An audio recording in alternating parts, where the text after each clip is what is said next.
Okay. Okay guys, kamusta tayo? Ngayon, discuss ko lang sa inyo yung martial arts chi build. Sa Bauman. Bauman. So di ko pa naman siya alam lahat, pero magbe-base lang tayo sa knowledge na alam kong natutunan ko ngayon.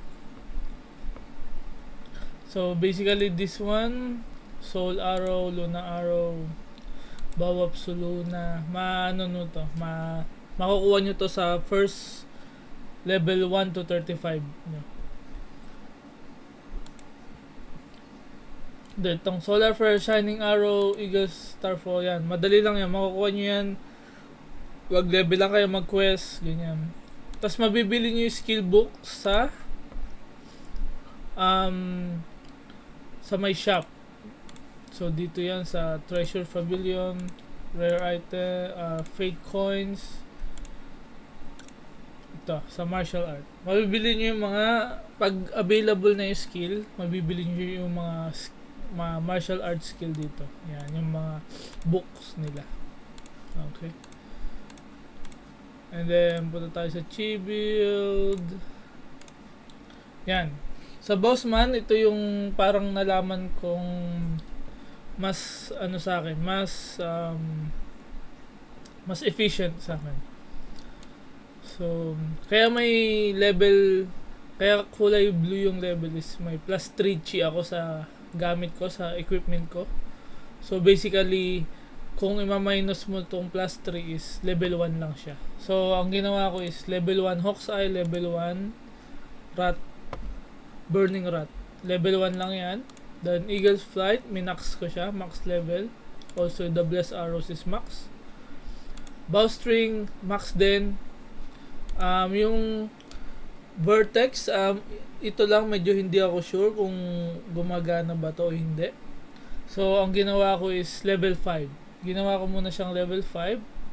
Then, nag-level 10 ako ng Buddha's Blessing. Yan. Ba't nanguha ako nito? Kasi nung magsi-16 na ako, medyo makati na yung mobs eh. So, kailangan mo ng konting def or konting enhancement sa defense mo. Hindi lang def or martial def, ganyan. Pati HP, dadagdagan mo rin siya. Kasi mababa yung HP ng Bossman eh. So, ba't ko nga ba kinuha to? Kasi dito sa level 60 Chi Gathering,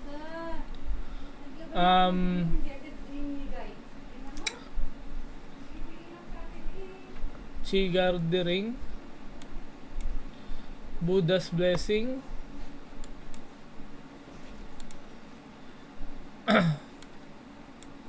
dito sa Chi Gathering,